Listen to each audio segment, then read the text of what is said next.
few words about this lecture series. Today's lecture, Who Owns Antarctica? The Geopolitics of the Seventh Continent, is part of a series of lectures on the polar regions, conferences that we will have this year, 3 of them. The next one will take place on 31 May, and we'll look at environmental protection in Antarctica. And the third one will take place on 22 November, and we'll probably look at the Arctic. The specific theme is still to be decided.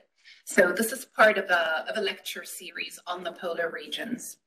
All of these lectures will go on YouTube once the events are finished for posterity, for future viewership. The lectures are really intended to take us through a journey to the polar regions, exploring the various issues that are emerging in both poles, whether the Arctic or the Antarctic. And I'm pleased that the lecture series has been organized in collaboration with the Global Governance Center, the Center of International Environmental Studies, and the Masters in International and Development Studies. Of course, I have just finished teaching a course here last night on the geopolitics of the polar regions, and I see some of my students here in person and online. I'm glad that we have a full house. We have a very large number of participants online, and we have a very distinguished panel with us who will be making presentations. We will take questions from the audience that is in this room, as well as questions on the chat from participants who have joined us virtually. So just a couple of words on context for this particular conference. This conference is taking place against a background of a very rapidly changing world order, where global institutions and international treaties are being challenged in multiple ways. And all this against a background of a climate crisis that we all know about, unfortunately. In this conference, we will ask, what will be the fate of the Earth's 7th continent? A continent that's double the size of Australia and that's known to have an abundance of mineral resources. A continent that's governed by the 1959 Antarctic Treaty, a treaty that was designed to demilitarize the continent, that was designed to freeze the various territorial claims that had been tabled in the continent historically, and that was designed to dedicate the continent to peace and scientific research. Later, the treaty was complemented with an environmental protocol that banned mining in the continent, a protocol whose modifications or amendments may be requested in the year 2048. So really, a treaty that came about to prevent Antarctica from becoming an extension of the Cold War battlefield. Since the signing of the Antarctic Treaty and its entry into force, the Antarctic Peninsula has been melting at a very rapid pace due to the climate crisis. And we have seen the continent gradually be covered by a very large number of scientific research stations, with in fact some now asking, what is the purpose of science? What is the real purpose of scientific research in the continent? We have also seen a rise in economic activity in the continent, from tourism to fishing to bioprospecting. There are now 70,000 tourists who visit the continent each season. The continent is also now covered in place names assigned to the continent by only a handful of countries. So the question is, will the Antarctic Treaty System hold in the face of growing competition for the continent? And what can the ongoing competition for the Arctic tell us about the Antarctic? And what about the rising polar powers such as China? So with us today is a very distinguished panel to discuss all of these issues. Alan Hemmings, professor from the University of Canterbury, who will be speaking to the topic, the Antarctic Treaty System? Will it survive the test of time? Sanjay Chaturvedi, Professor of International Relations in the South Asian University, New Delhi, who will be speaking to Can We Decolonize Antarctica? Rasmus Bertelsen, Professor of Northern Studies in the Arctic University of Norway, whose topic will be Antarctica and the Arctic, Are There Parallels to Draw from the High North? Nong Hong, Executive Director and Senior Fellow at the Institute for China-America Studies, who will speak to the following topic, Will China compete for the poles? Elizabeth Buchanan, unfortunately, could not join us because of COVID, so we wish her and her entire family well. Alan, let me hand over the floor to you for your presentation on the Antarctic Treaty System and your views on whether it will survive the test of time. Well, thank you, Doa. Hello to the rest of you, friends and people I hope one day will be friends. The short answer to the title of my presentation is, we don't know. We shall see. But my own position is that the Antarctic Treaty System has been allowed to fall into a significant state of disrepair, that it needs rigorous and rather urgent restoration work. But with that done, it could still provide one of the better mechanisms for our collective collegial governance and operational management of 1/10 of our common planet. So it's a project of no small dimension. So I hope that it can survive the test of time. It's done 60 years, so it's got some sort of track record. But at present, whilst the complexity and intensity of human activity and national aspiration in Antarctica is increasing, and interstate relations are taking on rather sort of classic strategic framings, not always limited by or driven by events occurring within the Antarctic, but events increasingly outside the Antarctic, the sort of global context, the geopolitical context within which all international relations are situated. But the Antarctic Treaty System's architecture is aging, and it has not been substantively updated for 30 years. So for half the period of the existence of the Antarctic Treaty System, we've been in a form of first-level stasis. It now appears incapable of orderly response to a number of substantive emerging issues. And it seems dependent for its persistence on essentially low-level environmental management. That's what its annual diplomatic meetings are now about. And alongside that, regular reiteration of the past successes of the Antarctic Treaty System, of which there have been a number. Now, in part, in my estimation, this is a product of the deliberate deconstruction of Antarctic exceptionalism by the international liberal order that followed the end of the Cold War.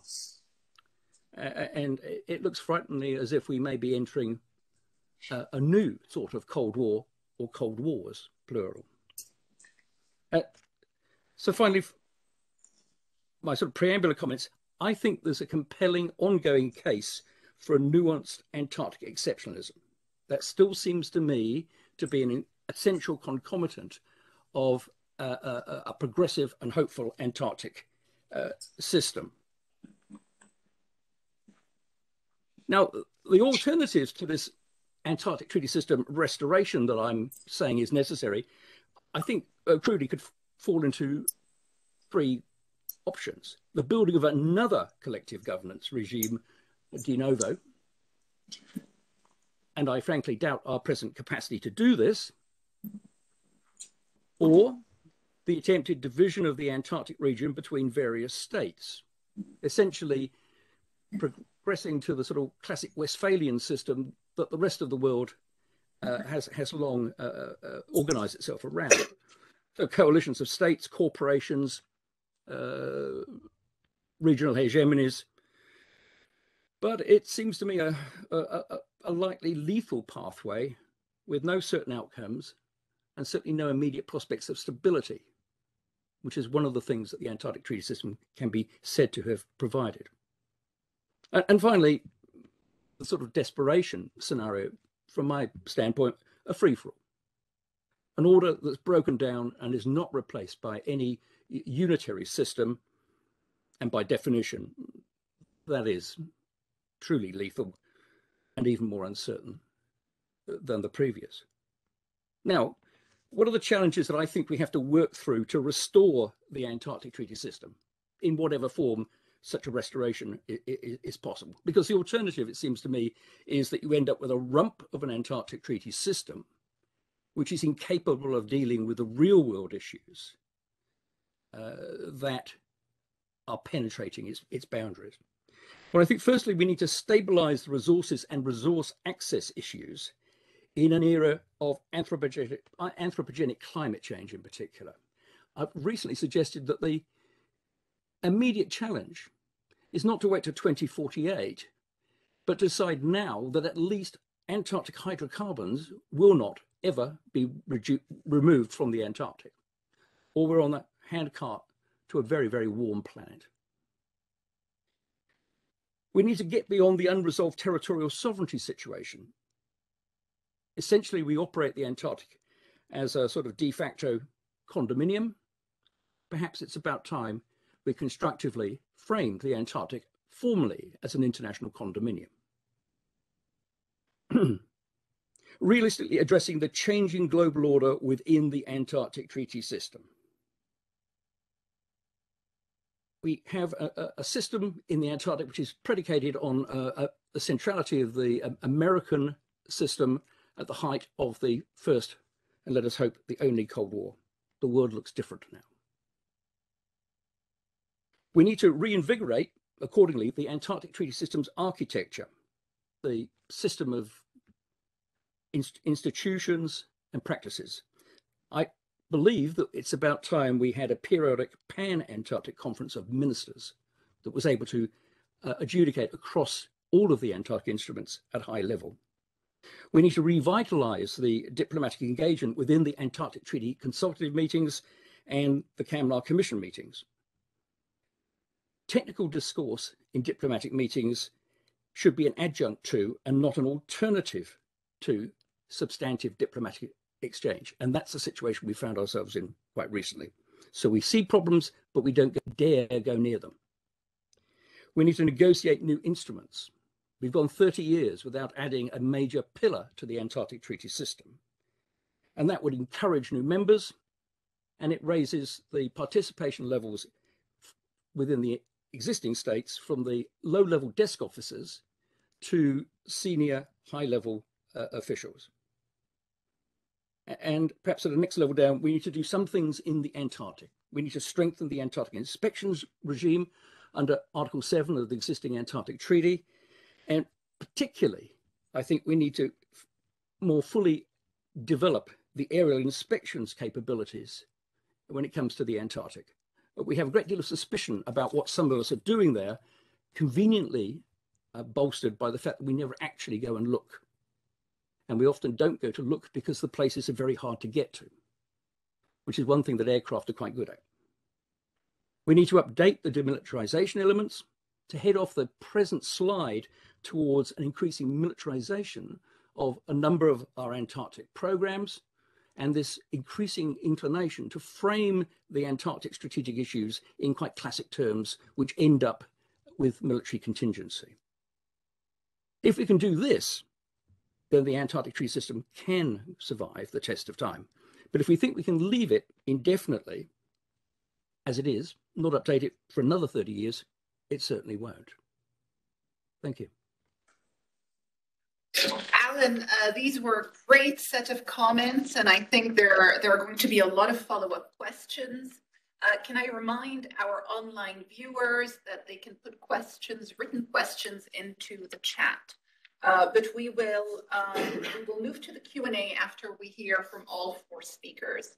So Sanjay, let me hand over to you. Can we decolonize Antarctica? And what is meant exactly by decolonization? Thank you very, very much. First of all, let me say that I feel deeply honored and privileged to be a part of this dialogue, which I think is very timely for a number of reasons. And before I try to answer the question that has been posed to me, let me resonate some of the points that Alan was making a while ago, which is that we need to take a larger context into consideration. Now, what is that larger context? On the one hand, we see that we have entered into what is now called the new social geological epoch of the Anthropocene. We are now looking at planetary boundaries. The IPCC's sixth assessment report, which has just been published, all the three working groups speak for themselves. And at the same time, we find ourselves in the middle of excessive geopolitics. Geopolitics, the classical power political geopolitics never went away, but it looks like it is asserting itself in new forms and perhaps also in some old forms in certain parts of the world. So that is the larger context that we are talking about. Can we decolonize Antarctica? Let me ask another question. Should we decolonize Antarctica? And I think for reasons which have been outlined by Alan, I think we should be thinking about decolonizing Antarctica. So could and should be seen together, need to be seen together. Now, what is colonization? What is a colonial project? Now, we know that a number of scholars, including Alan himself, who is a prolific writer, my dear friend Klaus Dodds, and many other distinguished colleagues, many of them are sitting here. We have been talking about polar Orientalism. We have been talking about colonial and post-colonial engagements with Antarctica. And Klaus Dodds is very right in saying that the post-colonial studies are yet to address themselves fully to the Antarctic. Now, we know that, and I can say that because locations matter, and I'm looking at the question of colonization, decolonization of imaginations, discourses, and narratives and practices from a part of the global South, which itself was subjected to a colonial project. And we know that that colonial project was not only about territorial annexation and appropriation. It was also about appropriation, annexation, appropriation of certain categories of knowledge and knowledge production. So when we talk about decolonizing Antarctica, can we decolonize Antarctica? We have to look at some very intriguing entanglements. And one of the entanglements, for example, is between the tangibles of territoriality and the intangibles of territoriality. I am also reminded of a very interesting point, which is made by David Delaney in his book called Territory: A Short Introduction, where he reminds us that it is not just the materiality of territory, it is also the production and circulation and acceptance and also resistance against certain meanings and narratives. So what we are looking at here is a very interesting juxtaposition between the material, tangible aspects of a contested territoriality, the 7 territorial claims legally frozen in Article 4 of the Antarctic Treaty, their increasing entanglement with something on which Alan and some of us have written over the years, which is different kinds of nationalisms in Antarctica or populisms in some of the major actors and players. So what we see is this entanglement, as I said, between interests and values, between the tangibles and the intangibles. Now, the challenge, in my view, is that how do we ensure that we turn this contested territoriality into elements and building blocks of trusteeship? Now, I think that is where the challenge is. Now, we know that it has been argued by some scholars and some analysts that the contested sovereignty has also done good to Antarctica, in the sense that it has raised the level of international engagement. It has created stakes, and we have stakeholders who are at the forefront of knowledge production and agenda setting. Take away the lure of territoriality, take away the territorial claims. Are we going to witness the same kind of engagement and same kind of involvement? That question is often asked. The flip side of it, the downside of it, is something what Alan has also been talking about, the hollowing of the Antarctic Treaty System. Some kind of an institutional paralysis that we have seen in the Antarctic Treaty System. Now, this is not to take away the achievements of the Antarctic Treaty System. We know that peace has been maintained, of course. The problematic part of the category called peace, or the concept of peace, is that in the name of the peaceful uses of Antarctica, we have also commercialized Antarctica. The commodification of nature has reached its new frontiers in the southern polar region. So this is one way of saying that, look, in some ways, the territoriality, the sovereign claims, the territorial claims have done some good. It has created some stakes in maintaining the system and not unraveling it. On the other hand, the price, which I think everyone in the treaty system is paying right now, particularly those who are down in the hierarchy, knowledge power hierarchy in the Antarctic Treaty System, is the inaction, is the inability to move forward with the challenges, and there are a number of them, like including tourism, inability to move forward and come out with a consensus-based solutions to the problem. 2004-8, we are all talking about that. It is still into the future. And as we were told by Alan very rightly, in my view, that we should also be thinking in more immediate terms. And that is one of the reasons, I believe, that we should be talking about decolonization of Antarctica. But here, I would like to make one more point, which is that the hierarchy in the Antarctic Treaty System, there are map makers still, and there are map takers still. There are agenda setters in the Antarctic Treaty System, and there are agenda takers in the Antarctic Treaty System. Now, there's no doubt that there are power shifts in international geopolitical economy. And even in that larger context, the power shifts have not been accompanied sufficiently by the knowledge shifts. In case of Antarctica, we also find a mismatch, that the power shifts which are taking place in the larger international system are yet to articulate themselves in the Antarctic Treaty System, in the Antarctic governance mechanisms, in the Antarctic diplomacy. Now, the result of that is that a narrative has also been built up, which is very much a narrative related to the colonial present, not post-colonial, even colonial present. And that is that we need hierarchy, because not everybody is capable of knowledge production. Not everybody is capable of knowing Antarctica enough. We have created hierarchy which has avoided anarchy in Antarctica.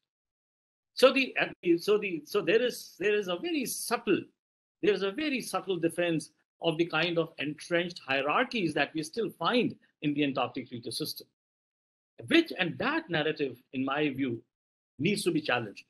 Now, who is to be blamed? What should be done?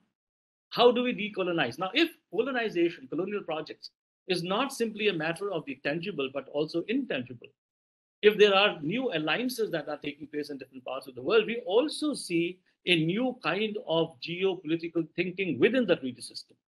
Now, this is where comes the question of, can we decolonize? There are formidable obstacles and obstructions when it comes to decolonization of Antarctica. And certainly, one of them, of course, is the fact that we have a territoriality, disputed ownership. We have a disputed territoriality, but that reflects itself in the policy behavior, policy pronouncements, the kind of positions that are being adopted within the treaty system. The second is that in case of some of the Antarctic claimant states, the question of Antarctica has become a part of the socio-spatial consciousness in day-to-day politics. This is something that we have seen over the years in South American, Latin American countries, for example. So there are several examples of nationalisms and populisms and all these kinds of entanglements. Lastly, I would like to ask a question, if I may. Who does Antarctica represent? And who represents Antarctica? And I think this answer to this question, finding answers to this question, perhaps not one, but several answers, holds the key to future of sustainability and sustainability of Antarctica futures. Will we see not just the hollowing out of the Antarctic Treaty System, which I think would also be perhaps because of the hollowing out of the territorial claims. I don't think they will disappear, but they will wither away. They can wither away.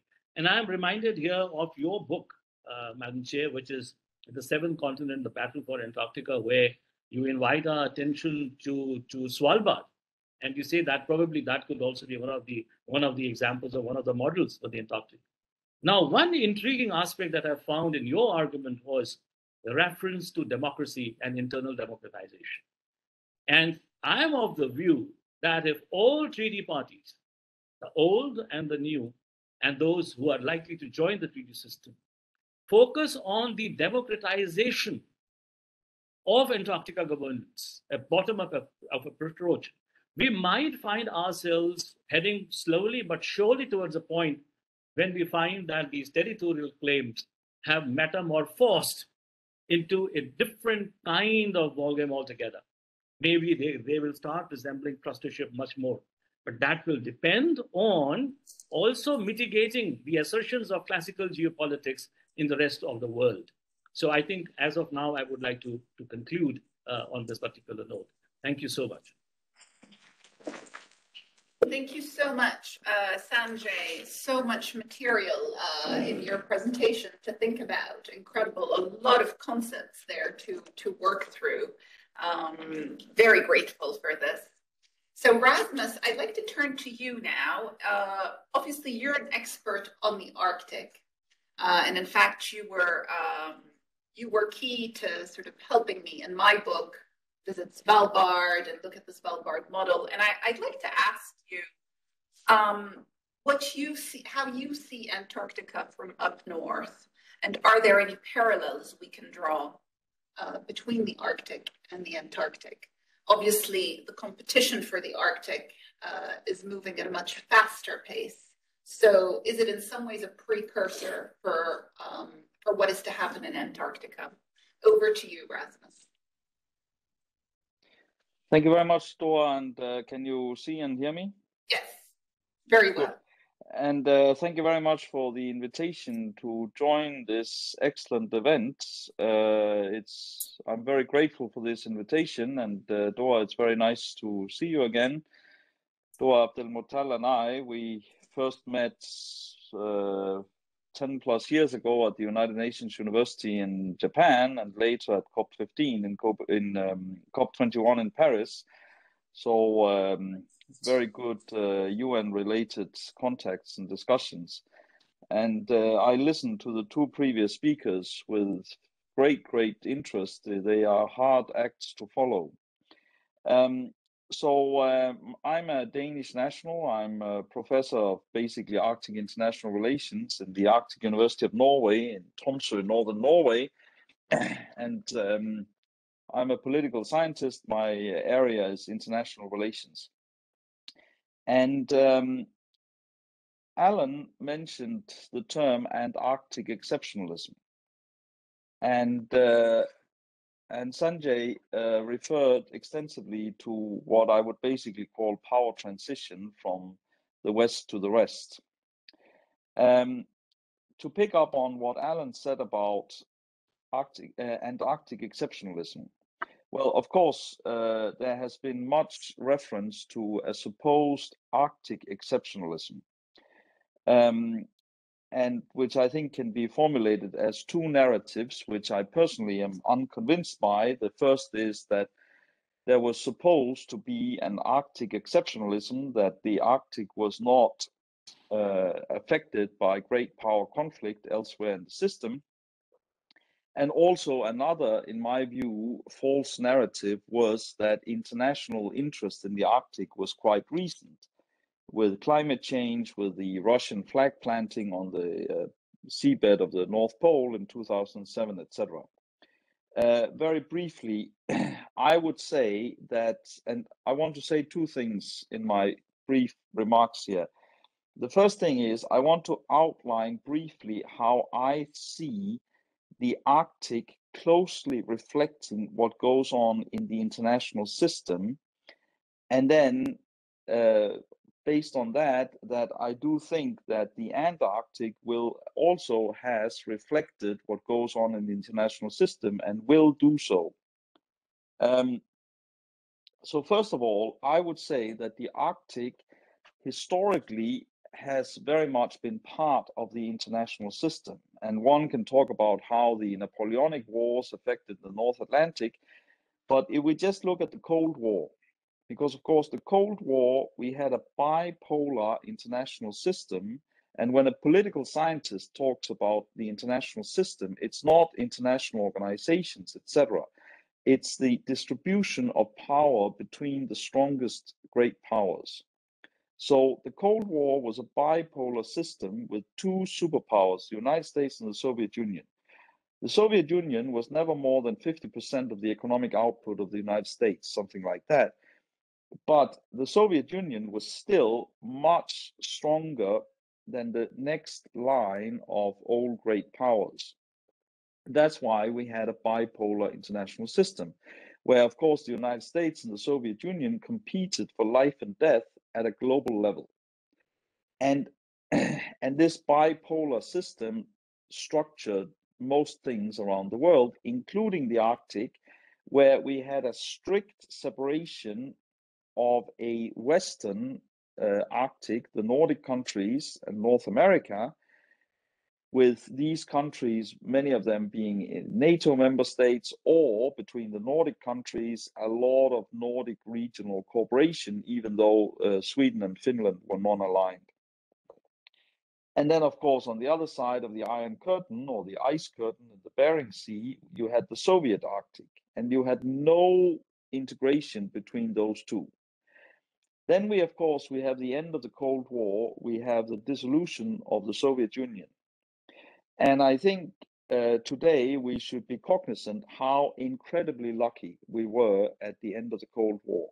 We were so incredibly lucky that a superpower with that many nuclear warheads could disintegrate in a way where the entire social, economic, public health, etc. cost was borne by that society, and where the West only reaped benefits.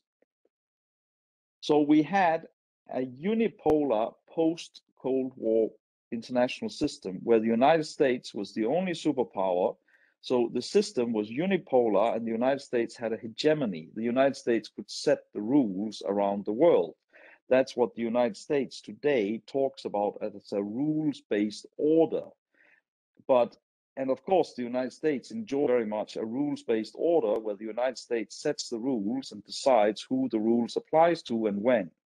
And that such a rules-based order is unacceptable to powers that are not included in the decision-making. That ought to be obvious also to the West.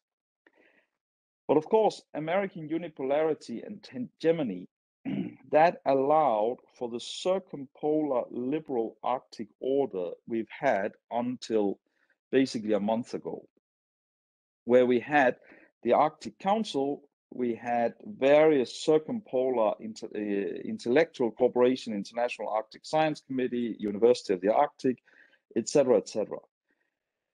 And that liberal circumpolar order, liberal because it was focused on all these questions of environment and education and human rights and sustainable development, that order was not the end of history in the Arctic. That order closely reflected American unipolarity and the deep, deep crisis in Russian society. And of course, history doesn't end. I'm of course referring to Francis Fukuyama. So what we've seen are two things. We've of course seen that China is returning to its long-term relative position as one of the largest economies in the world. And when we look back over world history, thousands of years, then of course China is usually one of the world's largest economies. So the fact that we're moving to a system where the United States and China are the world's by far two largest economies, that of course, that points to a new bipolarity. And then of course, Russia has returned from the deep depths of its crisis in the 90s and early 2000s, and Russia is returning as a traditional Eurasian great power, as Russia has been since Peter the Great or something like that. And of course, the United States, and I say the United States because the Europeans have chosen to make themselves irrelevant in their own affairs. This is a purely US-Russian relationship. The question of NATO expansion in Eastern Europe, in the Caucasus. So in 2008, there was the Russia-Georgia conflict sparked by NATO questions. We had the Russian intervention in Ukraine and Crimea in 2014. And now, of course, we have this catastrophic war in Ukraine right now. I subscribe to the John Mersheimer analysis that this is triggered by incursion into what are perceived as national security red lines for Russia. And we could talk at length about that. But of course, we see how the Ukraine war is escalating horizontally, uncontrolled into so many areas of the world. We see a global energy system breaking up, we see space collaboration breaking up, and we see that the circumpolar liberal Arctic of the post-Cold War era is dead and gone. We are going to have a strictly bipolar Arctic with a US-led Nordic and North American Arctic and a Russian Arctic, which economically will integrate more and more in Belt and Road Initiative, Polar Silk Road. And now, of course, I've practically run out of time, but to jump quickly to the south and to pick up on what Alan was saying and Sanjay, I believe that you can say that the Antarctic Treaty System also represented a Cold War compromise, and that the Antarctic Treaty System, you can probably also make an analysis how that has reflected the Cold War system, post-Cold War system, American unipolarity. And then it was extremely inspiring what Sanjay was talking about, decolonization, because of course the Arctic in the Northern Hemisphere so much represents the old Western-centric international system since Westphalia. And the Antarctic, of course, looks into the future. It looks into the future of a much less Western-dominated world. And what Sanjay was talking about, the material, the immaterial, is incredibly interesting, because we see these enormous material shifts from the West to the rest, where we are returning to the long-term historical normal that Asia represents more than half of world economic output. But at the intellectual level, and it is terrible to say that basically for many Westerners, including strategists, academics, etc., intellectually grasping this post-Western world is almost impossible. And we see in Eastern Europe, we see the horrors of basically the United States being unable to construct a post-Cold War security order for Europe. And of course, the United States should have had all the intellectual and material means to do that, and they failed to do so. And I just to conclude, we have seen strategic failure on behalf of the United States after strategic failure, Iraq, Afghanistan, Libya, Syria, etc. And just to finish, and it's a very dark message to finish on, I am extremely concerned about basically the intellectual ability of the West, the United States in particular, and the West, of imagining and preparing for a post-Western centric international order.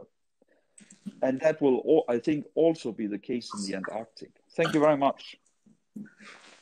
Rasmus, some very thought-provoking comments. Thank you so much. I think you've really you've given an excellent framework for the comparison between the Arctic and the Antarctic. And whereas I'm conscious of the fact that many polar scholars don't like the comparison and think that the Antarctic is radically different, I tend to think that there are a lot of parallels. Both are, in some ways, new frontiers where there's a rapidly changing, first of all, climatic environment where the climate crisis is having a huge impact, and where the legal environment is changing every day, and where there is very serious resource competition. So I think there are a lot of parallels indeed to draw between the poles. Not to mention that a lot of the players are the same, and the experience of living and dealing with extreme environments makes the comparison also very relevant. So thank you very much for this, and we will come back to you. I'll now hand over to Nong. Nong, obviously, everybody is very curious about the rise of China and its interests in both poles. So what can you tell us about China and whether it will be competing for the poles? Over to you. Thank you very much, Dara. Thank you very much for your kind invitation. It's been a great pleasure to meet so many colleagues and share views on the study on Antarctica. So in responding to Dara's question on whether China will compete for the poles, so my general observation is as a part of its overall global foreign policy, China has becoming an important polar player with a wide-ranging and complex interests in both the Arctic and Antarctica. So the interests range from science, research, resource shipping, among others. So in terms of the Arctic, China's march towards the North Pole is a low-profile one. Since obtaining its observer status in Arctic Council in 2013, China has been developing bilateral relations with the Arctic states and also participating in the Arctic governance through international institutions. And it published its white paper of which is titled as China's Arctic Policy in 2018, shaping its goals and key principles in governing its activity in the Arctic. In terms of Antarctica, in recent years, China has made significant investment in the South Pole as becoming an active participant in Antarctica governance. So its activity in Antarctica appears to be designed to make sure that it's when China will be not let up if there is any beneficial opportunity in Antarctica. So in the future. So in some Western narratives, China has become a so-called challenger due to the perception of China being aggressive in the polar regions. However, China has own counter-arguments, which I'm going to explain more later.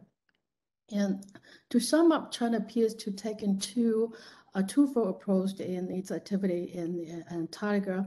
On one hand, it's been very supportive of Antarctic Treaty System, and on the other hand, it's very keen to make sure that it has its own voice in shaping future development of Antarctic Treaty System in a manner that promotes China's interest.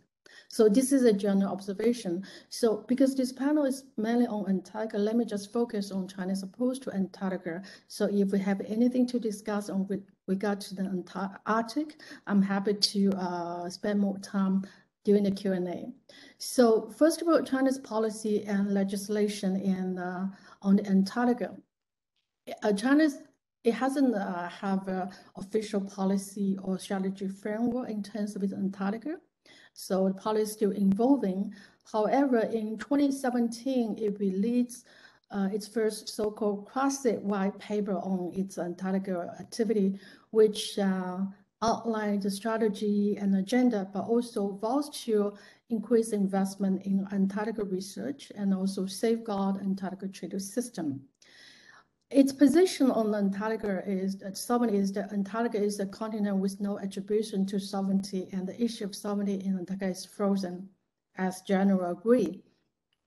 So in terms of legislation internationally, China is one of the most rapidly growing players in Antarctica in the past 30 years. So it assists to Antarctica Treaty in 1983 and become Antarctica Treaty Consultative Party 2 years later.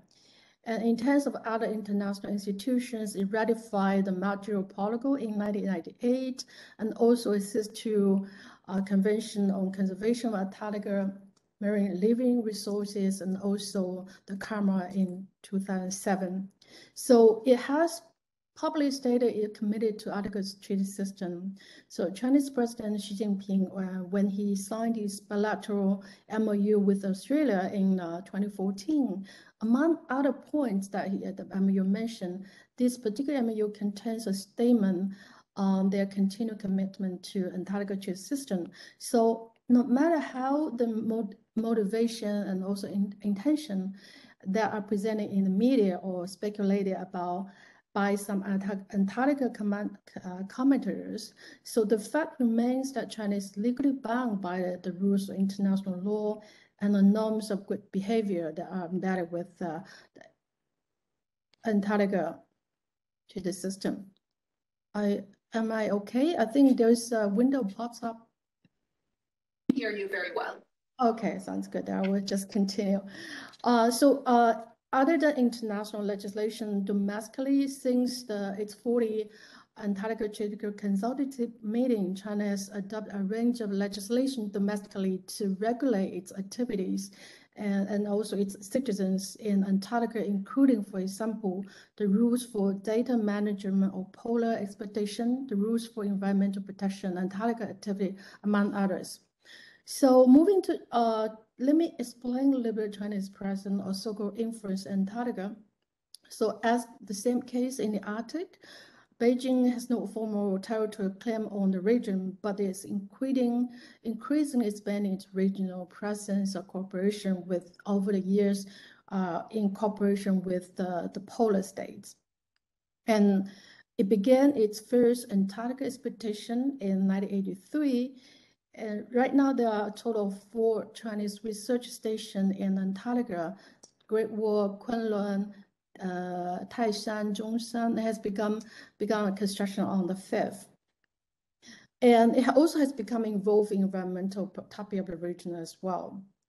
However, there's when we're looking at the different perception about Chinese presence in Antarctica, first of all, it's very unlikely that the conflict between nation states who have interest in the Antarctica region will arise in the immediate future, because my observation, the Antarctica is not a priority on many of nations' lists of vital important strategic interests.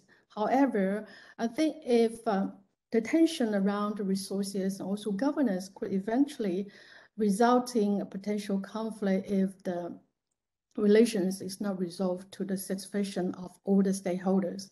So China's rise as Antarctica power is becoming comparatively fast, but viewed with suspicion by established polar nations. Let me take US as one example. It's well understood that China caused an unavoidable factor played by American administrations in shaping its foreign policy. Since Arctic is no exception to this, so I believe Antarctica will be not an exception as well.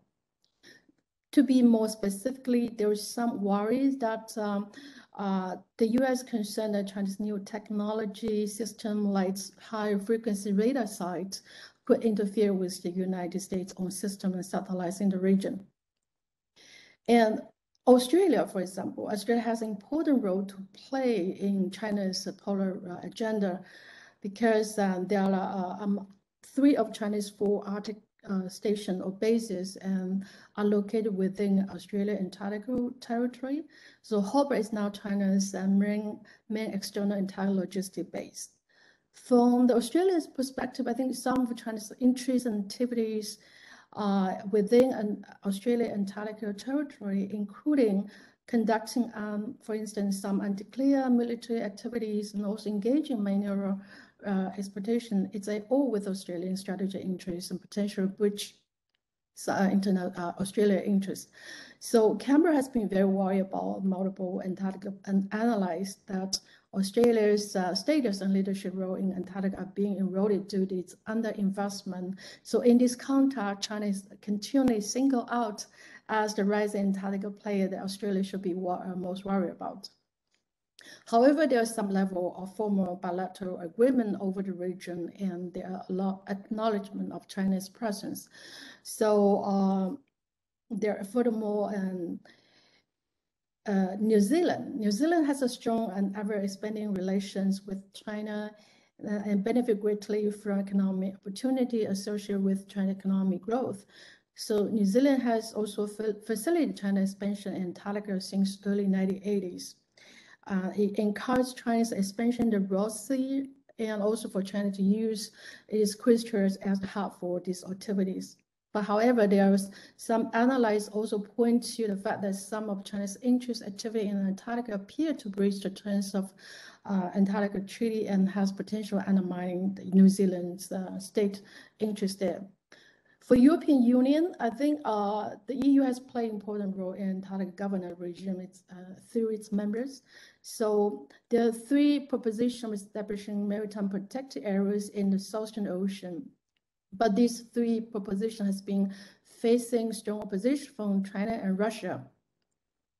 However, in 2018 at the EU-China summit, and the 2 parties have signed for the first time an ocean partnership aims to enhance international ocean governance. So right now it's too early to say whether or not there is a hope for the EU and China to establish Antarctica maritime protected areas, but the ocean partnership between EU and China is a positive sign that this proposal may gain Chinese support in the near future. So let me explain a little bit in terms of facing all these perceptions or narrative on its activity in Antarctica. This is how China structure and how it self-evaluates its activity in this region. First of all, as one growing power on Antarctic affairs, China can serve to set a positive example for other aspiring Antarctic states to foster scientific cooperation. China spent a lot of efforts in fostering cooperation in terms of scientific research in this region. And second, Chinese representative has been very actively involved in many of the former Antarctica institutions. And second, China's rise in the polar regions, including Antarctica, is not about challenging existing powers.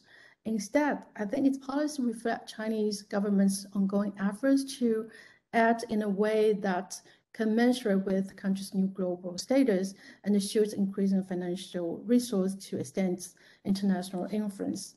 So my final words on the future for China in terms of its challenges and opportunities.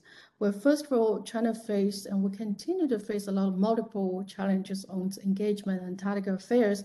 Domestically, for example, there are multiple points of interest when it comes to the future of its Antarctica policy. The scientist community strive for more funding for the government to conduct research. And the Ministry of Foreign Affairs, they're more concerned about maintaining the current state of Antarctic Treaty System. The community of fishermen, fishery agency, they're more active in pursuing distant water fishing in polar region. So these different intersecting interests are driving China's behavior under the Antarctic Treaty System. And in turn, it will influence China's interpretation of a right balance between the use and also protection, environmental protection in Antarctica. So as a whole, Antarctica provides a unique value in which China can demonstrate its current and future interest in global problems such as climate change and species protection, and also defend what China sees as a common against territorial claims by others, and show support for a collective governance, laws, and institutions. It also allows China to demonstrate scientific engagement process in to become a peaceful science power. So the outcome of Chinese polar investment will bring as much benefit to itself and also bring benefit to many other institute players as well. So it's important that China will continue to support the current norms under the Antarctic Treaty System that promote cooperation and also limit competition or challenges them. Well, that is my observation on the question that you raised, Nora. Back to you. Thank you so much. So we've now heard from all four speakers. What I'd like to do is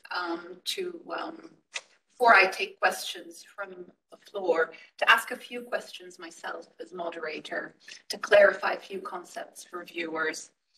I'll start with you, Alan. One of the scenarios that you set out for Antarctica is for it to become an international condominium. Can you explain to participants in this conference what you mean by the international condominium and how we would transition to it from the existing model? Thank you. Well, the existing Antarctic Treaty System model of international governance is fenced around with all sorts of pretense.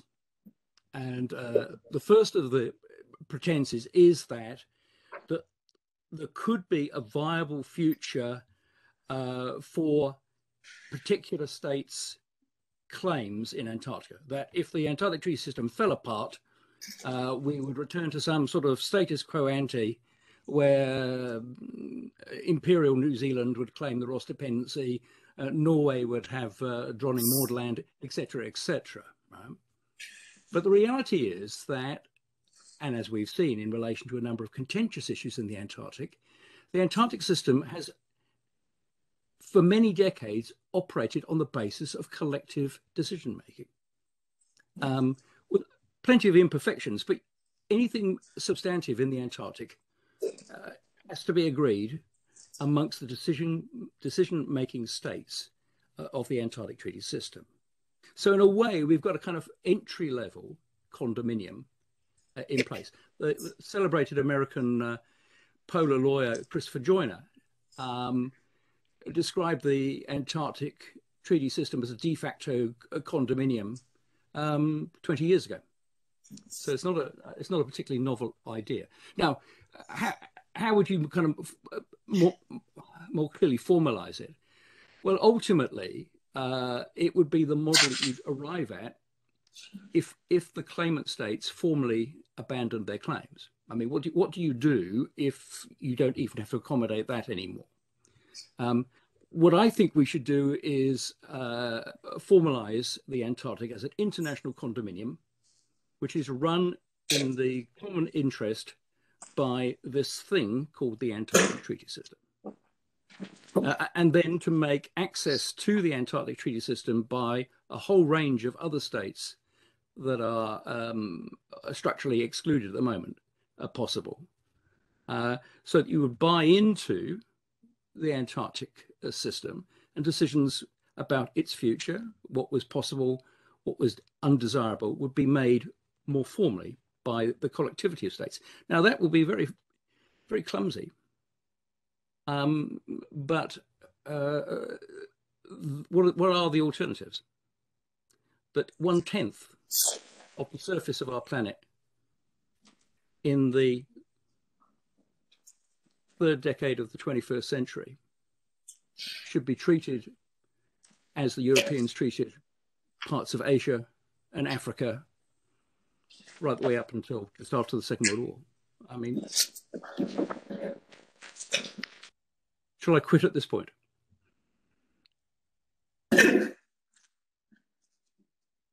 Okay, thank you very much for that. Thank you, Alan. Sanjay, a question to you. Now, you mentioned trusteeship. You said that the territorial claims could metamorphose into a trusteeship. So in the same vein to the question I just asked Alan, what would that trusteeship look like exactly, and how would we get to it? You're on mute. Thank you so much. It's a very important question. And I continue to sort of think about it with all seriousness at my command. I think trusteeship is a philosophy. It's a philosophy of now not just humanism, but it is not just about, because after all, when I talked about Anthropocene, I did not mention the pandemic. I think the call of a peaceful, inclusive, democratic Antarctic governance, or polar governance for that matter, is the call of the Anthropocene.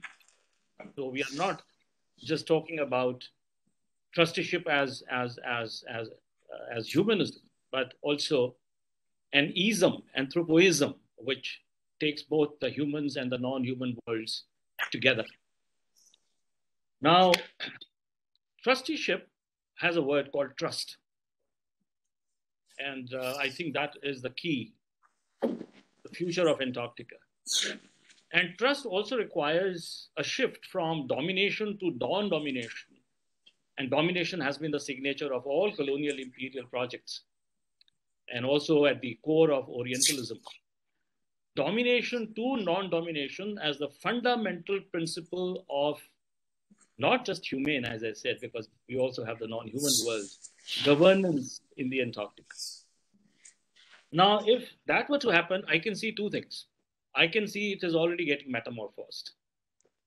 I think from one perspective, the assertion of the territorial claims is also the assertion from the point of view of a realization that the kind of world in which we have already moved asks for a multipolar polar world.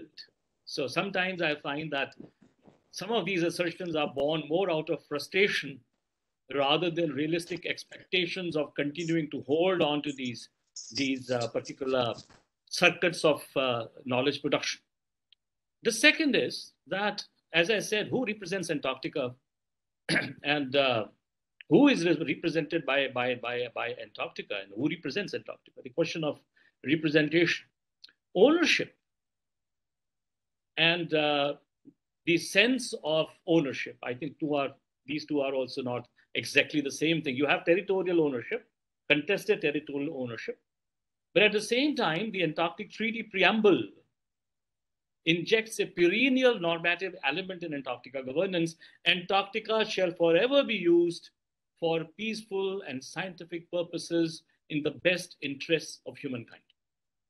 So a people-centric Antarctica governance owes that response, owes that, there's a sense of obligation that the Antarctic Treaty parties owe to the rest of the world. Now, yes, there is a reality of globalization. Yes, there is a reality of commercialization. But the fact of the matter also is that we have entered into very precarious times. Now, the question of authority, legitimacy, and effectiveness of the Antarctic Treaty governance remain entangled and should remain entangled, because there have been very, very sort of trial times or testing times for legitimacy. And we also know that if we look at the past, the question of Antarctica in the United Nations, going further back into the history, the trusteeship idea coming from New Zealand, India's intervention in the General Assembly of the United Nations, and when you are at the ATCM as a part of one delegation or the other, you do find narratives which go beyond the territorial assertions, which are more normative in character. I think the key, as I said, is trust. Loss of trust and suspicion can turn Antarctica from a continent of hope, which is not just a matter of choice, but a matter of necessity, into a continent of fear. So I think the trusteeship idea is something which I think I will continue to hold on to. And I am of the view that gradually, both as a result of intended effects, which I hope happens, and also as a result of unintended effects, these claims, territorial claims, will turn into some kind of trusteeship, which then can provide as building blocks to the international condominium that Alan was alluding to. After all, the utopia of today is the reality of tomorrow. And this is what the history has also shown us. History also shows us that history is also the study of change. And I think I remain optimistic on that count. Thank you. So a question to you then. The Arctic Council has been suspended. It was designed to convene under the Russian chairmanship, and because of ongoing events, it's been suspended. And obviously that, is a very worrying development for the Arctic. And I wonder whether we could see something similar actually in the Antarctic. It just shows how fragile these systems are and how quickly they can wither away when put under stress. What is your view on the suspension of the work of the Arctic Council? And, what do you foresee the Council coming back? What are we to expect, really? Thank you very much, Dora. And can you hear me? Yes, very well. Good. Yes, early March, the 7 other states of the Arctic Council announced that they would not take part in any Arctic Council activities. Russia is, of course, the chair, so you could use the image just like you have President Putin sitting alone at the end of a very long table. Now Russia is sitting alone as the chair of the Arctic Council. But it's not only the Arctic Council, it's the International Arctic Scientific Committee, it's the University of the Arctic, it's all the academic cooperation between other Arctic states and Russia, which is falling apart. And of course, it has to be remembered that it's not Russia withdrawing from anything in the Arctic, it's the other 7. So this is a textbook example of horizontal escalation. That the United States, NATO is extremely hesitant to escalate vertically on the battlefield in Ukraine.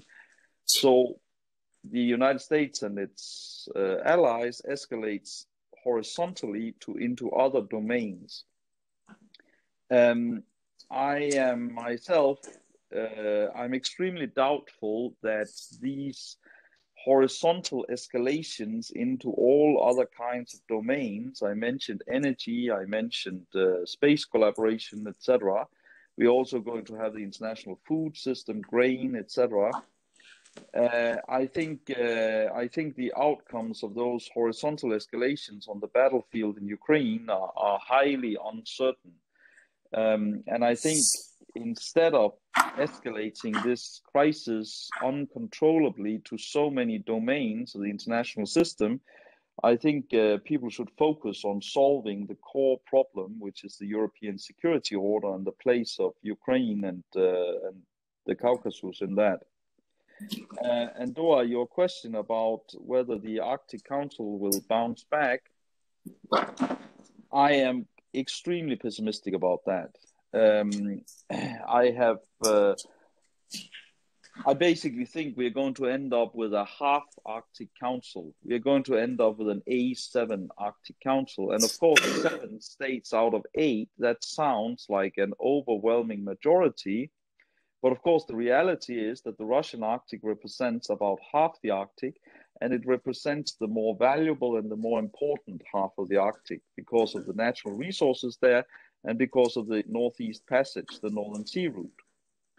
I'm extremely concerned that, the A7, the Nordic countries, the North Americans, well, we are in many ways quite like societies. So it's extremely easy for us to sit together, A7, and think that we represent 7th out of 8 and not just half. And I fear that our knowledge of the Russian half of the Arctic, which is already not very strong, it's going to decline very rapidly. So I think we are going to this bipolar Arctic. And for the Antarctic Treaty System, I was trying to look for what had been happening there, and it seems that the Antarctic Treaty System has not taken such formal steps as the A7 have taken in the Arctic system. I'm not a lawyer, and I don't know the Antarctic Treaty System in detail, but I guess it reflects that basically the US-led order cannot take steps in the Antarctic Treaty System to try and exclude Russia there.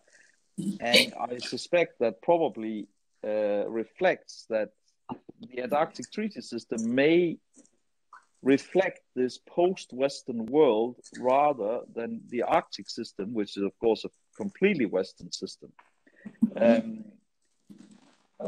final point is that the voting in the United Nations General Assembly, where a large number of states abstained, a Norwegian politician and now editor pointed out, maybe only today, that it was actually the abstaining and voting against states in the UN General Assembly represented a majority of humanity. And that, of course, should remind the West, as I've said before, this post-Western world. And I'm very, very struck by what Sanjay is saying about the domination in these colonial projects.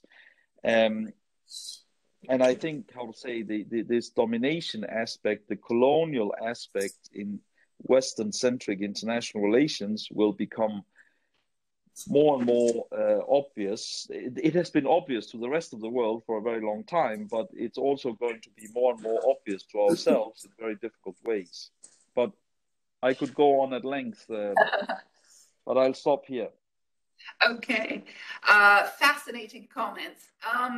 Nong, a question to you. So in your presentation, you've explained how China sees itself to some extent as a peaceful scientific power in Antarctica, as a country that is abiding by the norms that have been established for the region. However, many do see China as a threat. For example, up in the Arctic, with the repercussions of the Ukraine-Russia conflict, China and Russia appear to be moving slightly closer together. Do you see that as eventually having an impact on the Antarctic? Thank you, Dara. That's a very, very good question. First of all, let me explain a little bit when I say science power. I didn't mean to say it's power, but it's a term that usually used by many of the commentators to articulate China's interest in the two poles.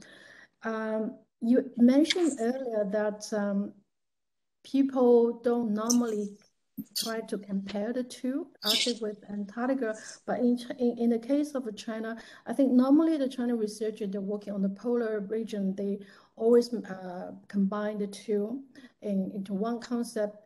Even for many of the research institutions in China, in Beijing, in Shanghai, they have polar institutes. So they always combine, although we have a separate Arctic strategy and also evolving Antarctica policy, but normally the research is always combined the two concepts. With regard to your question on their impact on China's arising from the Ukraine crisis, I believe there is a lot. The following the comment from Rasmus. I think the Arctic Council, China's activity in Antarctica has been, as you can see from its Arctic policy white paper in 2018, emphasized one of the key words, cooperation. By cooperation, it means that it cooperates with the bilateral relationship with the Arctic states, because all its activity in terms of shipping, in terms of any investment has to work together, also in terms of the research, has to work together with the Arctic states. And cooperation also means the cooperation with other non-Arctic states like China, Japan and South Korea, we have similar interests, and they also work together to promote their common interest in Antarctica. So what Rasmus explained, that the temporary pause of all the Arctic 7 to attend a lot of their meetings because Russia is the chairman, and also propose of a Arctic Council 2.0 version without Russia. On the one hand, we see the intention, the ascension, the one, it's very clear. The intention of ascension is very clear. For China, I think the Arctic Council, the Arctic cooperation might have an impact on Russia. But I'm also very concerned that the Arctic 7 or another version of the Arctic Council without Russia, and the current or the protest or the cancellation of many of the research projects would definitely have an impact on Arctic cooperation in general. It's not only about Russia, it's not only about China. I think it's going to impact the whole cooperation in the regions. For one example, I think in every summer, some American university, they're going to send the researchers to attend expedition on following the polar bears every year. I think already they already decided to cancel the expedition. So this is only one of the examples. And also in terms of the Arctic Council, although it does not deal with budget on research, but it does set agenda for scientific research cooperation. So I definitely see a lot of impact going on Arctic Council. For China, I think it's a little dilemma. On the one hand, I think many of China's activity in Arctic, it has enhanced cooperation with Russia. So in the Ukraine crisis, and people are looking at China, whether China is going to stand by other Arctic 7 to put sanctions on Russia. But I think China is very cautious about sanctions because sanction does not solve the problem eventually, and it actually hope the negotiation will help to prevent the crisis of Ukraine. But on the other hand, I think China's cooperation in the Arctic is not only with Russia, it has a lot of ongoing research or energy research with other countries like Finland, Norway, Denmark, etc. So it's a very complex question. We hope to see what's going on in a near term. Thank you, Sarah. Excellent. Thank you very much, Nong. What I would like to do is to see whether there are any questions from people physically present in the room. But as I said, the bulk of our viewers are online. Some are sending questions into the chat, and some are sending directly to my email account, which is perfectly fine, and you can continue to do so. But I'll just take a round of questions from the room. Chef? Yeah, I have two. Do you want me to choose one? Can you say who the questions are to, who they are addressed to? Okay. And raise your voice. So my first question is to Sanjay, and it is, if Antarctica should be used with the best interests of humankind at the center, what happens if the best interests of humankind are to extract, say, mineral resources for the sake of human survival? So a sort of conflict of interest. And also, who decides what humankind's best interests are? So that's my question to Sanjay. And do you want me to say my?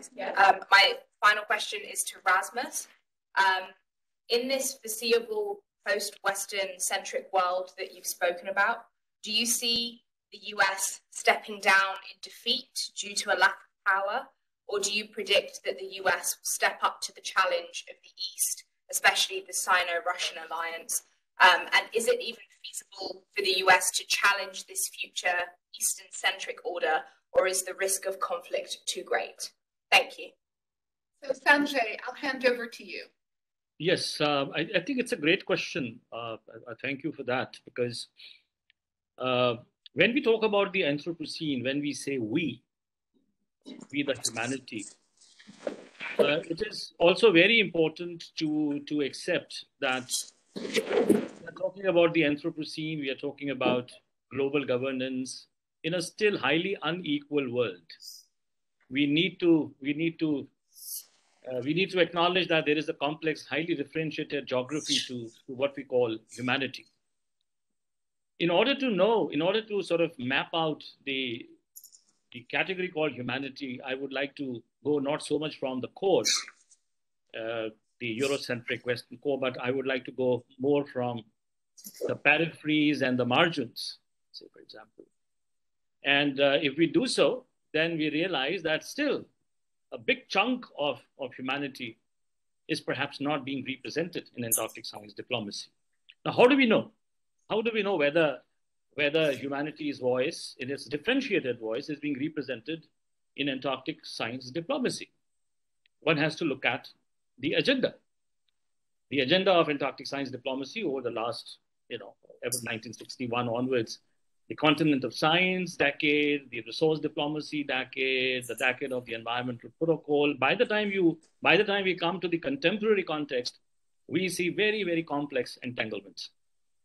The only way in which one could bring the voice of this highly differentiated humanity to Antarctic diplomacy table, two ways. One, of course, is have more members, member states, quote unquote, and which again can have some geopolitical and ecological implications, like, for example, the criterion of, as Alan said, open access, but with a glass ceiling. You have to break that glass ceiling, which is easier said than done. Setting up of a scientific station, maintaining the cost of the annual expeditions. The second is that you have an example, for example, Netherlands.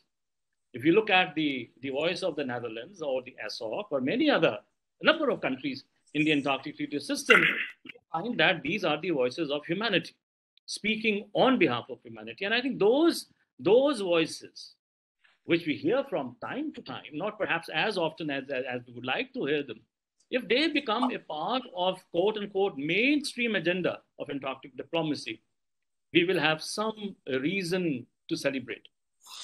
Now, coming to the minerals, I don't know how many of you or how many of us have been to Antarctica. And I wish I could take the entire humanity to Antarctica. Of course, that is more in a metaphorical sense. But when I went to Antarctica, I remember, something which I've already mentioned in one of the occasions. I think it was in Hobart. I said, for me, it was like an intellectual pilgrimage. It was like a spiritual, not intellectual, it was like a spiritual pilgrimage. This is where comes the notion of exceptionalism. Don't lose it completely. Despite globalization, despite all that is happening in the Antarctic, about the Antarctic, let us hold on to the exceptional quality of the place, these polar attributes of the three poles. Let us not lose them. And this is the paradox. Take, for example, Arctic. The narrative of Arctic in change, the scramble for resources.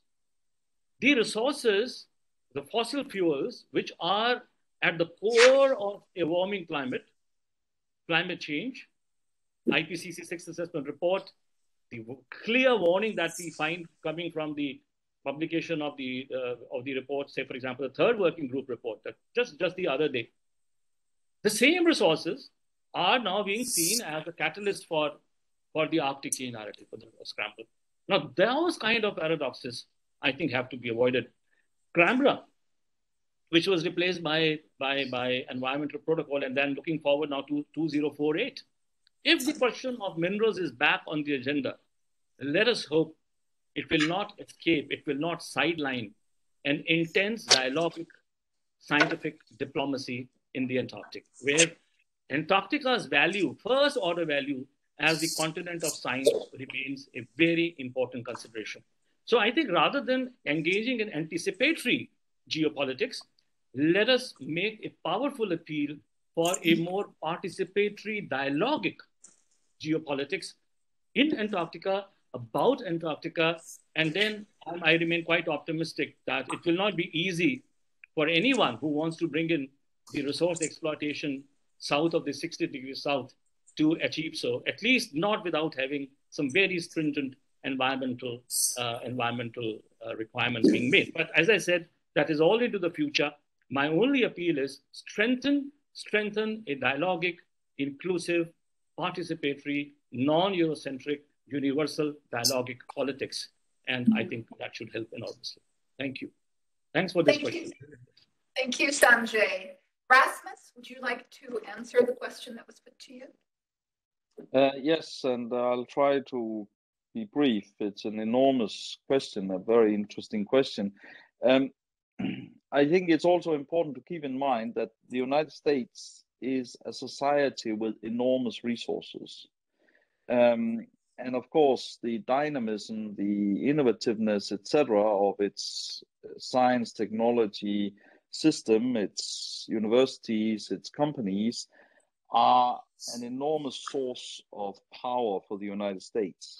And one thing we are seeing is how, for example, in the cyber, in the ICT domain, how we see the United States as a state, and we see these large American technology companies, everything from Microsoft to Elon Musk's space company, being part of the fights in Ukraine. And that, of course, at the same time, it shows the enormous power of American society. But the United States was, how to say, it was shepherding this order it created mainly after the end of the Cold War. And of course, that order, the rising powers, the returning powers, China, Russia, the rest, they, of course, they keep pushing the envelope in adapting that order. And there, I think the challenge, and the United States is failing that challenge. The challenge is for the United States to keep its order together.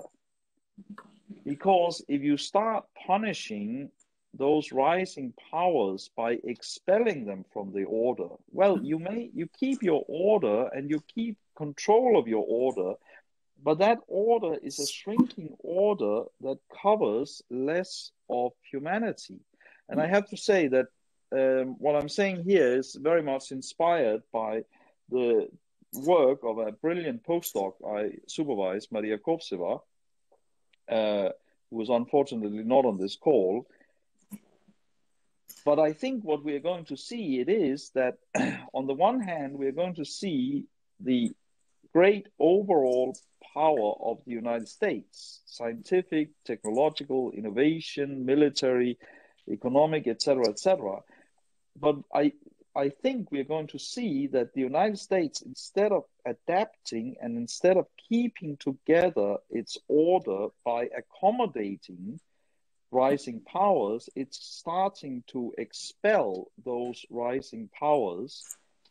And that is going to fracture the international order. And Sanjay talks about multipolarity. And of course, instinctively, I'm concerned about multipolarity because I think it can be highly unpredictable and chaotic. I mean, Europe has, up until this First World War, very difficult experiences with multipolarity. So I think what we are moving in the direction of is, I would call, loose bipolarity, where the United States and China are the world's two largest national economies. But the next level of powers, the European Union, India, China, etc., they have a lot of relative agency. So, but thank you very much for a good question. And this was an initial answer. Thank you. Thank you, Rasmus. And before taking another question from the room, let me just put one of the questions that has come in online to Alan. Alan, a viewer is saying the following. Rasmus has spoken about how up in the Arctic, countries have chosen to punish Russia by suspending the work of the Arctic Council. So why, in your view, has the Antarctic system not taken any action against Russia? Rasmus has explained earlier that, or has put a question earlier about whether the Antarctic Treaty System may reflect a different, sort of a different balance of power relative to the system up in the Arctic. Is that the answer? Over to you.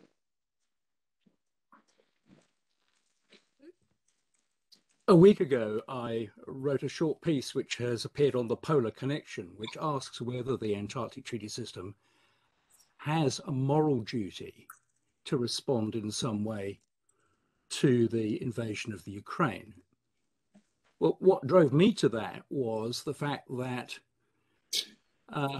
three of the protagonists in that horror are set to be significant players at an Antarctic Treaty consultative meeting in the end of May, early June, to be held in Berlin. Russia and the Ukraine are consultative parties, decision-making parties. Belarus is simply a contracting party, but on the agenda for the Berlin ATCM is Belarus's application to be elevated from a contracting party to a consultative party.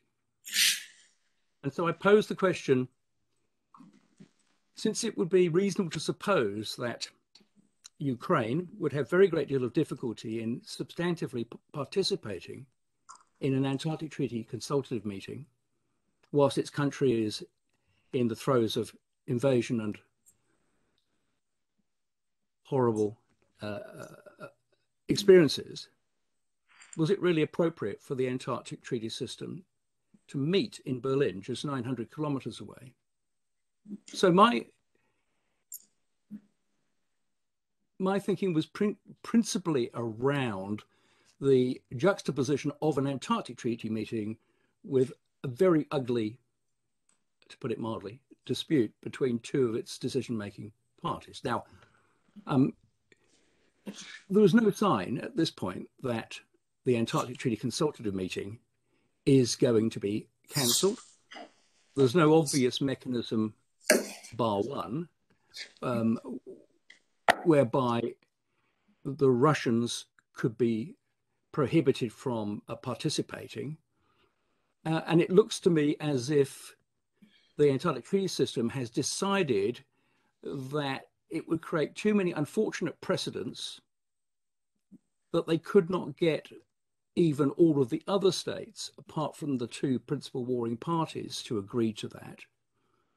And the evidence being what we've already discussed, the fact that South Africa, India, and China, all three consultative parties, were amongst the abstainers on the General Assembly resolution on Ukraine.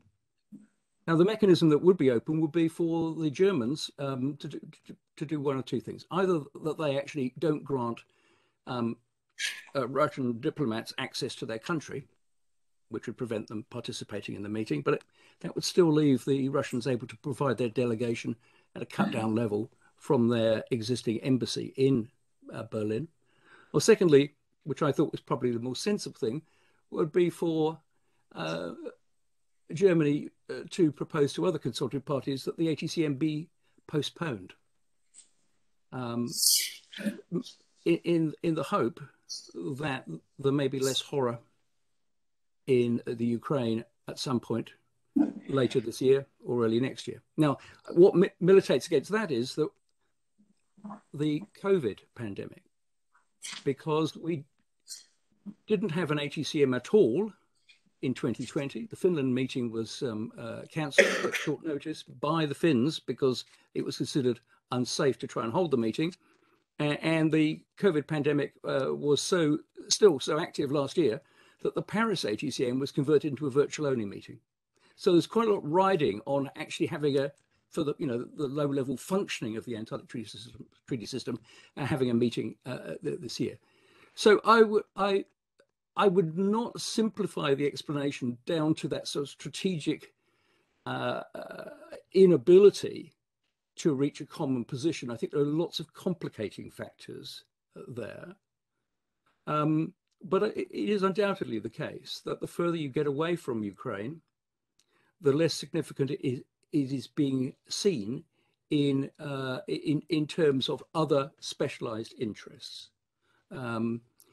Unless you're in a country like New Zealand or Australia, which, although a long way away from most of the other Antarctic states, is relatively closer to the Antarctic, and of course are members of the sort of Anglosphere who are at the heart of the Western position in relation to the invasion of the Ukraine. Very interesting answer. Thank you very much, Alan. indeed distance probably plays a very big role in all of this. Yeah. Is there another question in the room, or should I take more questions? Yes, please. Thank you, and thank you everyone for this really interesting discussion. My name is Patrick Wall. I'm a former student here at the Graduate Institute and a consultant here in Geneva. I had a question that was originally for Professor Hemmings, but I think also for Professor Chakravarthy. And I was very interested in some of the kind of policy proposals and reform proposals that both of you put forward.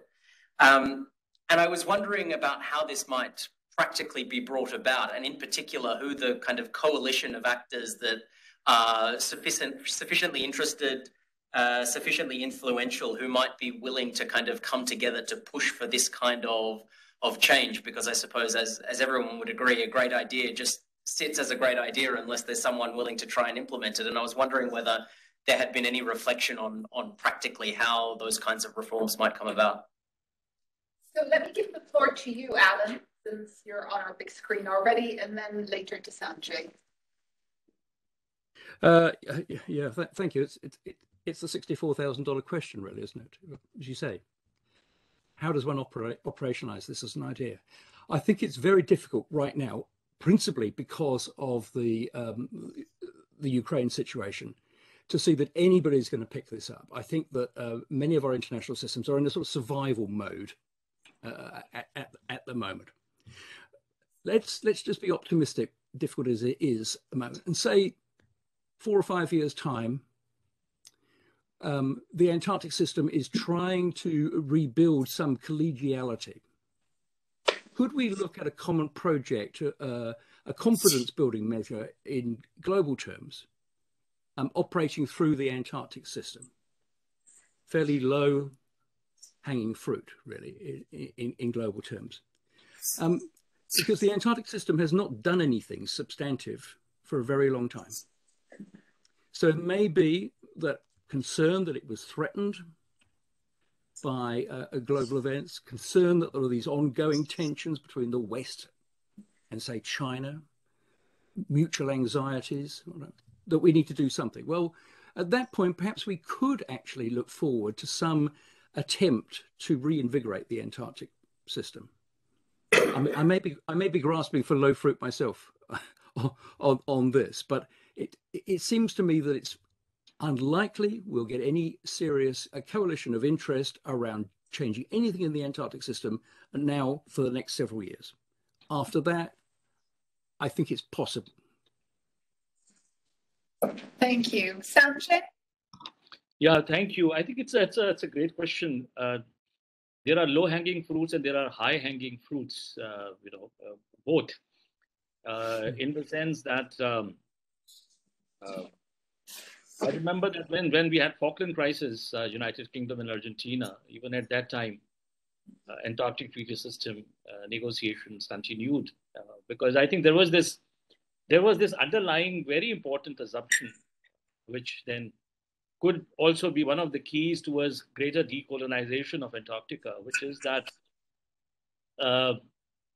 you continue with the dialogue. Right? You don't let the system get derailed. And we also remember that when Canberra ran into trouble and for the first time, consensus was sort of threatened within the Antarctic Treaty System between the pro-mining and the anti-mining interests within the Antarctic Treaty System. The treaty system did show remarkable resilience in a way, despite the asymmetries and hierarchies and so on. And we had the Madrid Protocol. Now, I think one thing that needs to be done is to break silence. Because I think we still have a problem in the Antarctic Treaty System, which is that we still have a fairly large number of delegations who simply do not speak. And silence breeds suspicion. I think member delegates, if they want to take a little break from, say, ATCM, maybe it is postponed or held online, and proximity locations factors have already been touched. I think it would be worth its while for those who have a voice, but they do not speak, to prepare themselves for more meaningful, proactive interventions.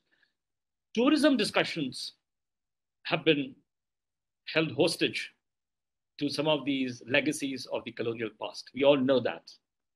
The second issue, which I think is going to come up, it's not a question of when or whether, it's a question of when. Between now and 2048 is the question to which basket of issues to which Alan alluded earlier, and that is the biological prospecting or bioprospecting in the Southern Ocean.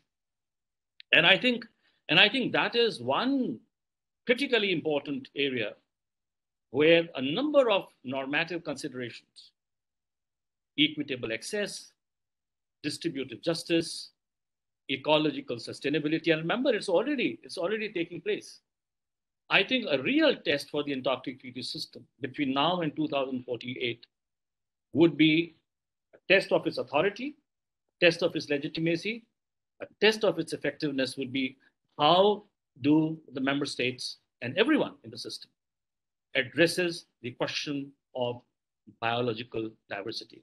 Now, my last point is that let us, because I think Alan made a very, very important reference, which again goes back to what I was saying about trust and trusteeship.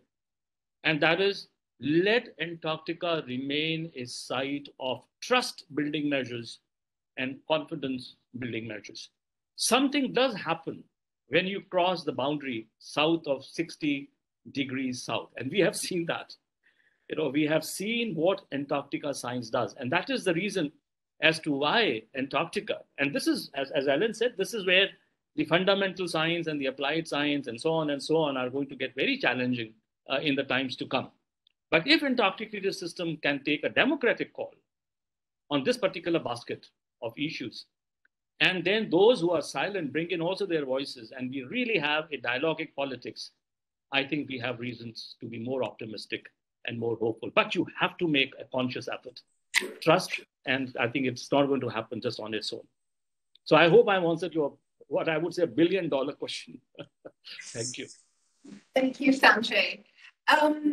A couple of questions have come in from participants that revolve around the issue of militarization. So let me take all of those questions together. The first aspect of that is to Nong. A viewer is asking whether China is using dual-use technology in the Antarctic. And what China's perspective is on that issue. Is China quietly militarizing in the Antarctic?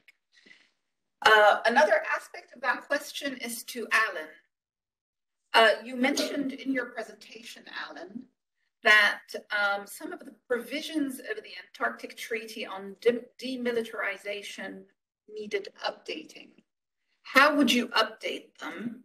And do you think that they are updatable given the growing militarization we're seeing globally? And the third aspect of that goes to Rasmus, of these questions on militarization. And the question to Rasmus is the following. Sweden and Finland have participated for the first time in the cold response military exercises up in the Arctic.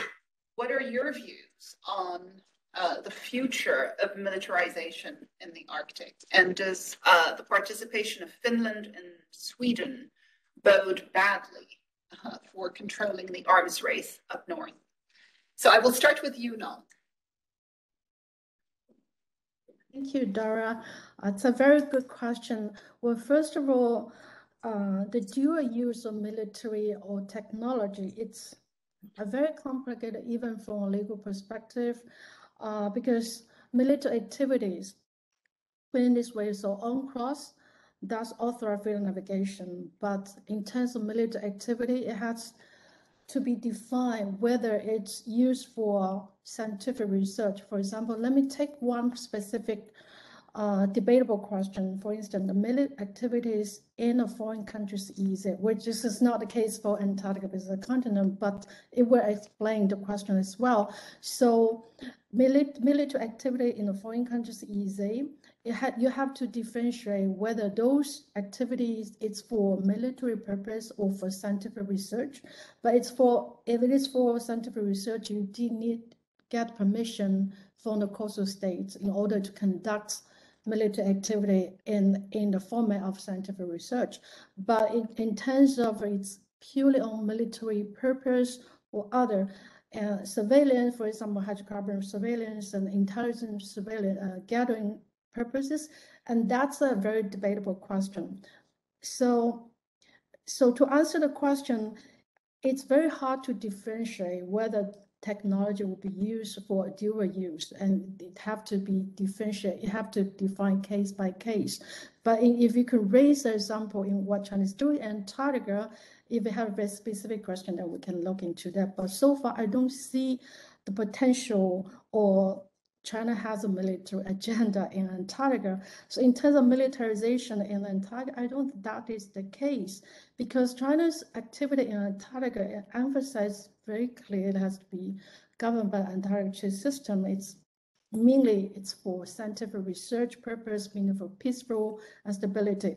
So and on this one, I would like to echo what Professor Sanjay mentioned. Trust is very important in both Arctic and Antarctica, because for example, Antarctica, trying to understand its status, it's not the territory state, it's not coastal states, and recognize the sovereignty and sovereign claim of all the Arctic coastal states and Arctic polar states, because this is the pre-foundation for it to become an observer at the Council.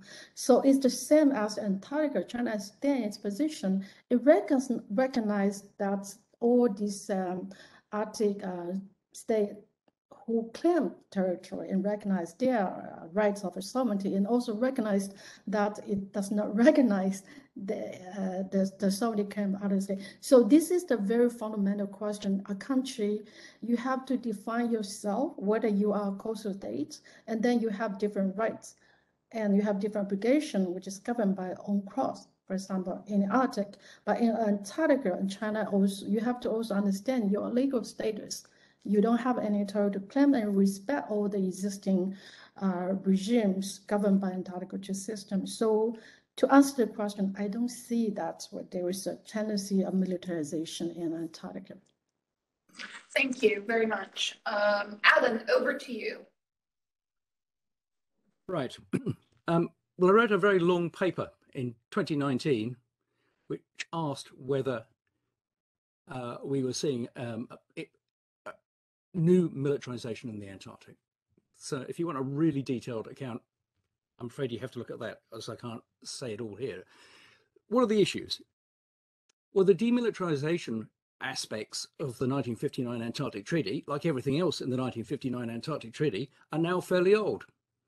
And the nature of military engagement everywhere in the world, and what and who makes up the contemporary military system, is rather different from what it was in the late 1950s.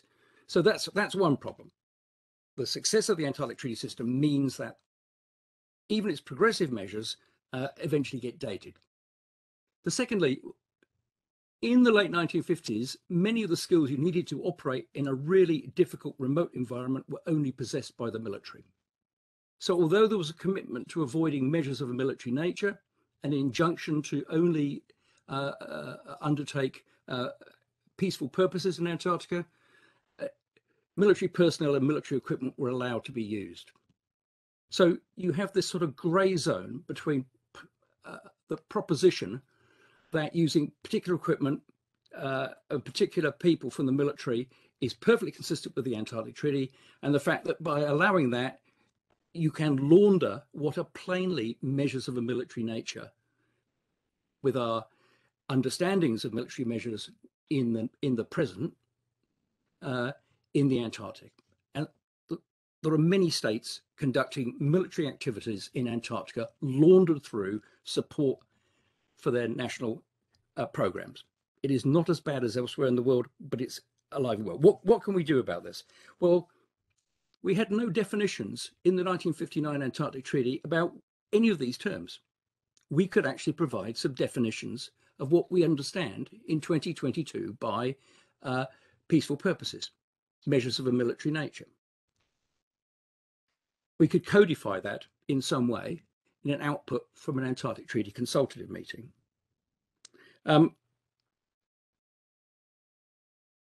We could get what I call the self-denying ordinance underway that states, as a matter of deliberate free choice, choose not to do military activities in Antarctica. I'll give you an example. The Australians have been using their Air Force to do extremely sophisticated deep field computer-guided airdrops in the Antarctic, involving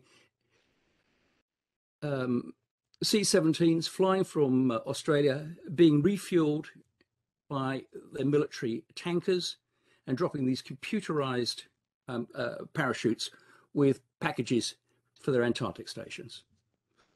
As I said in the paper, if that had been done by a Chinese or a Russian military aircraft, there would have been hell to pay. People would have been outraged. And this takes us into the area of sort of Orientalism. Some states get away with blue murder in the Antarctic, and others are suspected of nefarious activity, even if they were delivering Christmas puddings to the people on their stations. So we could actually ask states, don't, as a matter of routine routine logistic support, use high-end military equipment. If you have to rescue people in an emergency, of course, use whatever you need. But choose not to do this, because another state might do the same. You'll then have the anxiety about their activity that they currently have about yours. Excellent. Thank you very much, Alan, for that. Very comprehensive. Rasmus, over to you. Yes, thank you. Can you hear me? Well, another very, very good question, which would warrant a very careful and long answer, which we don't have time for. I want to answer a little bit a different direction. Yes, we see the Swedish-Finnish participation in these exercises, and of course we see Sweden and Finland moving closer and closer to NATO. We see NATO membership discussions in these countries. I think it was late last year, there was a decision in Finland which I find very, very interesting, and that is the Finnish decision to buy the US F-35 Joint Strike Fighter plane. There was an excellent paper in Foreign Policy some time ago which described the F-35 program as the Belt and Road Initiative of the United States, how it structurally locks in all these countries in American science and technology. And Sweden and Finland considering NATO membership, Finland locking itself into the F-35 program, I think it illustrates extremely well how the Europeans have fundamentally failed to be masters in their own house and to fashion a security order for their own continent. And it shows how even Sweden and Finland, politically and technologically, are being absorbed into this, into American-led order through NATO. And of course, we're going to see a completely separated European continent between a US-led NATO bloc and Russia. And we're going to see a very, very hard Cold War in the future, with, of course, with the change that when the Soviet Union disintegrated, there was no alternative for Russia. And of course, today, Russia and the wider world has an alternative, which is mainly China. Thank you. Thank you very much for this, Rasmus. I think this brings us to the end of our 2-hour conference. And I think the 2 hours have just flown by, incredible. And there are so many more questions from viewers. So, I apologize to those whose questions have not been put to the panel. We have a time constraint. But I think we would all agree that the panel has just done a terrific job in broadening our minds to the sorts of issues we're going to have to look at in future. I'd like to thank each and every one of the speakers for participating in this conference, but also for guiding my own journey through the Arctic and the Antarctic. Alan, your review of every single chapter of my book, just encouraging me and pushing me along. Rasmus, opening up the Arctic to me. Sanjay, I read all your work. I don't think there's anything you've written that I haven't read on the Antarctic. And Nong, of course, our more recent friendship on China and China's role in the polar regions. So thank you very, very much to all of you. We will continue this dialogue. And just to our viewers, our next rendezvous is on 31 May, looking at environmental protection in Antarctica. So do continue to follow the website of the Graduate Institute where the event will be announced. Thank you very much to all of you, and goodbye. Thank you. Goodbye. Thank you.